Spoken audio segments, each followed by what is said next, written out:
Қайырлы күн оқушылар, бізде бүгін 741 есепті қарастырамыз. 741 есепте бізде аралас сандарды ондық бөлшек түрінде жазыңдар дейді. Бұл 5-ші сынып математикасы. Бірінші есебін қарастырайық. Бізде берілгені 3,20-1. Аралас сандар берілген. Енді бізде 3,20-1-ді біз ондық бөлшекке айналдыру керек. Ондық бөлшек дегенімізді біз үтірмен жазамыз. Енді бізде ондық бөлшекке айналдыру үшін бөлшектің бөлімі бізде асты болады. Бөлшектің бөліміндегі санды біз ондыққа, жүздікке, мыңдыққа, 10 мыңдыққа және тағы сондай сияқты келтіріп алуымыз керек.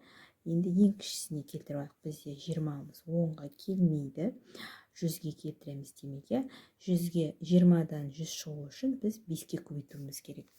20-ны 5-ке көтек бізде 100 шығады. Демек бізде бөлшектің бөлімінде алымында 5-ке көбейтуіміз керек.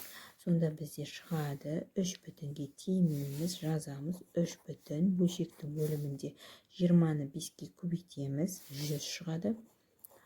Ал алымында бөлшектің 1-ді 5-ке көбейтеміз, 5 шығады. Демек бізде шығады 3 бүтін, жазамыз бүтін санды үтір қоямыз. 100-ден 5 дейді. Біз қазір 5 деп жазсақ, онда бізде үтірден кейін бір сан болады. Ол бізде ондық бөлшек болып кетеді. Бізде жүздік болу керек. Яғни жүздік болу үшін бізде 0,5 деп жазамыз. Неге 0,5 деп жаздық? Себебі бізде жүздікте 2 0 бар, жүзде үтірден кейін 2 сан жазылу қажет. 5 0 деп жазсақ, бізде 3,5 шығып кетеді. Демек бізде 3,100-ден 5 шығу үшін 5-тің алдына 0 деген санды жазамыз. Келесісін қарастырайық. 2,50-ден 3 берілген. Не істейміз? 50-ді 10-ға келтіре аламыз ба? Жоқ, 10-ға келтіре алмаймыз. Енді 50-ді 100-ге келтірейік. 100-ді 50-ге бөлсең, бізде 2 шығады. Яғни 2-ні қазір 50-ге көбейтсек, бізде 100 шығады. Демек 50-ге 2-ні береміз. 2-ден 2-ге алымын да бөлімін де бірдей мәнге көбейтеміз. Енді бөлшектің бүтін санын не істейміз? Теймейміз, солай жазамыз. Бөлшектің бөлімінде бізде 50 мен 2 көбейтіледі. 50 мен 2-ні көбейтсек, бізде жаңа айтқан 100 шығады. Ал 3 пен 2-ні көбейтсек, бізде 6 шығады. Демек қалай жазамыз? 2 бүтін бөлшектің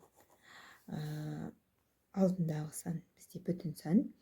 2 бүтін үтір қоямыз. 100-ден 6 дегенді қалай жазамыз? 0,6 деп жазамыз. Себебі 100-де бізде 2 0. Демек үтірден кейін бізде 2 сан болу керек. Келесін жазайық. 4 бүтін 25-ден 8. Бізде бөлшектің бөлімін ондыққа, жүздікке, мыңдыққа, 10 мыңдыққа келтіреміз. Кішісінен бастақ. 10-ға келе ме 25? Келмейді. 10-ды 25-ке бөлсек, басқа сан шығып кетеді. 100-ді 25-ке бөлсек, бізде 4 шығады. Демек 100-ге келтіреміз. Не істейміз? Бөлшектің бөлімін 4-ке көбейтеміз. 4-ті 25-ке көбейтсек, бізде 100 шығады. Демек алымын да сол 4-ке көбейтеміз. Енді бөлшектің алдындағы бүтін санға теймейміз, жазып қоямыз. 4. 25-ті 4-ке көбейтеміз. Бізде бөлшектің бөлімінде 100 шықты. 8-ді 4-ке көбейтсек, бөлшектің алымында бізде 32 шықты. Енді қалай жазамыз? Бізде 100-де неше 0 бар? 2 0 бар. Демек бөлшектің үтірден кейін бізде 2 сан жазылу керек. Алымын қарайық, неше сан бар? 2 сан бар. Демек осылай жазамыз. Бөлшектің бүтін санына теймейміз, жазып қоямыз. 4 бүтін үтір қоямыз да алымындағы 2 сан жазсақ жеткілікті. 4 бүтін 100-ден 32. Келесі қарастырайық. Бізде 7 бүтін 20-дан 11 берілген. Енді қарайық. Бізде бөлшектің бөлімі 20. 20-ны біз ондыққа келтіре алмаймыз. 10-ды 20-ға бөлсек, бізде басқа сан шығып кетеді. Нақты бір бүтін сан шықпайды. 100-ге келтіретін болсақ, 20-ны нешеге көбейткенде бізде 100 шығады деген сұрақ туындайды. 20-ны 5-ке көбейтсек, бізде 100 шығады. Демек біз бөлшектің бөлімінде алымында нешеге көбейтеміз? 5-ке көбейтеміз. Бүтін санды жазып қоямыз, теймейміз. 7 бөлшектің бөлімінде 20-ны 5-ке көйтеміз 100 шығады. Ал алымында 11-ді 5-ке көйтеміз неше шығады? 55 шығады. Келесі 25-ті біз 10-дыққа келтіре алмаймыз. 10-ды 25-ке бөлсек бөлшек сан шығып кетеді. 100-ді 25-ке бөлсек бізде 4 шығады. Демек, міне 4-ке көйтуіміз керек, е? 4-ке көйтеміз. Келесі жазайық. Бөлшектің алдындағы бүтін санды жазып қоямыз, тимейміз, ештемеге көбейтпейміз, бөлшек сызамыз. 25-ті 4-ке көбейтеміз, бізде 100 шығады. 4-ті 4-ке көбейтеміз, бізде 16 шығады. Демек, бізде 12 бүтін үтір 16 деп жазамыз. Бұны қалай оқимыз? 12 бүтін 100-ден 16. Неге 100? Себебі үтірден кейін бізде 2 сан бар. Біз мынада келтірмей алыппыз. Келтірейік. Неше бүтін? 7 бүтін. Бүтіннен кейін үтір қоямыз. 55. 100-ден 55 деп оқылады. 7 бүтін 100-ден 55. 2 0 бар. Үтірден кейін 2 сан бар, дұрыс. Енді мынаны келтірейік. 9 бүтін 50-ден 13. 50-міз бізде 10-ға келмейді, 100-ге келеді. 100-ге келтіру үшін біз 2-ге көбейтуіміз керек. Бөлшектің алымында, бөлімінде бірдей санға көбейтеміз. 9 бүтін санды жазып қоямыз, тимейміз. Бөлшектің бөлімінде бізде 50 көбейтілген 2, яғни 100 шығады. Бөлшектің алымында 13-ті 2-ге көбейтсек, бізде 26 шығады. Демек, бізде 10-дық бөлшекке айналдырғанда қалай жазамыз? 9 үтір 26 деп жазамыз. 9 бүтін 100-ден 26. Неге 100? Себебі 100-де бізде 2 0 бар, мұнда 2 сан бар, е? Демек, дұрыс. Оқушылар 741-дің екіншісін шығарайық. Бізде 2 бүтін 8-ден 5 берілген. 8-ді біз 10-дыққа келтіре алмаймыз. Себебі 10-ды 8-ге бөлсек, бізде бөлшек сан шығып кетеді. Демек, 100-ге келтірейік. Мен алдыңғы видеода айтқан болатынмын. 100-ді біз 8-ге көйтсек, бөлшек сан шығып кетеді. Демек, 1000-ға келтіреміз, 1000-ға. Алдыңғы видеода айтқандай, 8-ді 125-ке көйтсек, бізде 1000 шығады. Демек, бізде бөлімінде, алымында 125-ке көбейтеміз. 2 бүтінге тимейміз, жазып қоямыз. Бөлімі бізде 1000 болады. Ал алымын көбейтсек, бізде 5-ті 125-ке көйтсек, 500-ім 500, 520 көтсек 600, 625 шығады. Жазамыз 2 бүтін 1000-нан 625 болады. Келесі жазайық. 1 бүтін 125-тен 6-я. 125-ті біз 1000-ға келтіре аламыз, 8-ден берсек. Демек, бөлшектің бөлімінде, алымында 8-ге көбейтіп шығамыз. Бізде шығады 1 бүтінге тимейміз. Бөлімінде бізде 1000 шығады. Ал алымында көбейтсек 48 шығады. Сонда бізде жазамыз 1 бүтін. 48 бізде алымында 2 сан болып тұр, е, балалар? Ал бөлімінде бізде 3 0 бар. Демек, бізде мұнаққа 3 сан болу керек. Қалай жазамыз? Алдына 0 деген сан береміз. Демек, жазамыз 0, 48. Сонда бізде қалай болады? 1 бүтін 1000-нан 48 болады. 1000 дегенімізде 3 0 бар, е?